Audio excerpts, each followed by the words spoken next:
Hello everyone. So if you're watching this video, it is probably because you have heard a little bit about the situation happening in Indonesia. And if you don't know, this video is going to shed some light on the recent arrest of a man who I deeply admire and respect, Zaim Zaidi. My name is Badilio and I am a documentary host, scriptwriter and journalist based in Malaysia. And the reason why I want to make this video is because Zaim has been gathering a lot of support from within Indonesia, within Malaysia and all over the world for what he's been doing in Indonesia. So let me shed some light on the situation. So exactly a month ago, on February 2nd, the police showed up at Zaim's home in the middle of the night and arrested him without warning. Now, the big question is, why was he arrested? And actually, that question still hasn't fully been answered. So let me explain to you a little bit about who Zaim is. Zaim Zaidi was born and grew up in Indonesia. He has a wife and children, and for the past 10 years he has dedicated his life to helping and supporting his community by establishing muamalat markets. So these are public markets that follow all the same trading practices as the marketplaces during the time of the Rasul Sallallahu Alaihi Wasallam. So these are halal markets. All traders are allowed, all products are allowed so long as they are halal. In fact, they're very similar to the Pasar Malams or the Bazar Ramadans that we have here in Malaysia. The only difference is that inside these markets, he allowed traders to trade with whatever commodities or currencies that they so chose to trade with. And this includes gold and silver coins. Coins like these, dinar and dirham. Now, why did he allow this to happen? Well, two big reasons. The first one being that if you know anything about the Indonesian currency or the economy, you'll know that the Indonesian rupiah is practically worthless. To give you a little bit of context, $1 is equal to around 14,000 Indonesian rupiah. Now, 70 years ago when it was first established, $1 was equal to 3.5 rupiah. So the currency has gone through some very turbulent inflation that has greatly affected its population, with 25% of the Indonesian population actually living right along the poverty line. Most people don't want to hold the rupiah because of its volatile inflation, and Indonesian businesses actually do a lot of their transactions in US dollars.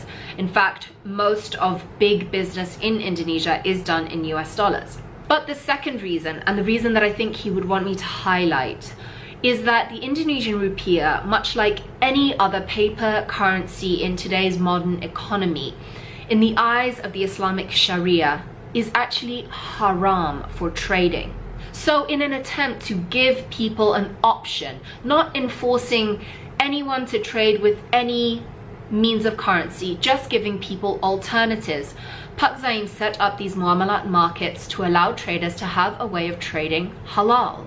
He established a marketplace where a kind of barter system was allowed, all following the same trading practices as the marketplaces during the time of the Rasul Sallallahu Alaihi Wasallam. So he minted these gold and silver coins to facilitate trading within the marketplaces. Now, we have to be very clear that he was in no way trying to reproduce the Indonesian rupiah, because as he knows and as we all know, the only authority that is allowed to issue legal tender or issue the rupiah is the government of Indonesia. So these coins have nothing to do with legal tender. He was minting them to a certain standard just to facilitate trading within the marketplaces. So you could go to these markets and buy a chicken, a shirt, a loaf of bread, whatever you wanted, using whatever currency you wanted. So it wasn't enforced that you had to trade with dinar and dirham. There was just that option that you could also pay with gold and silver currency. But apparently, under Indonesian law, trade transactions carried out in the state's jurisdiction must be done with the official currency, the rupiah. Violation of the law is an offense punishable by up to 1 year in prison or a fine of up to 200 million Indonesian rupiah, roughly around 14,000 US dollars.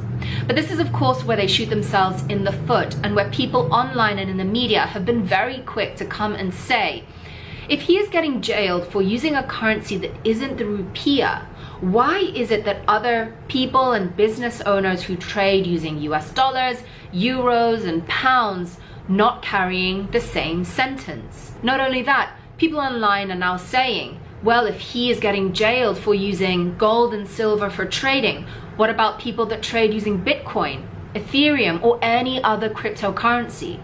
Are they also going to get jailed? Now, the reason that I bring this story up is because this is a breach of freedom and a double standard. If Zaim is getting thrown in jail for trading in a currency that isn't the rupiah, then anyone else that has been trading within Indonesia not using the rupiah should carry the same sentence.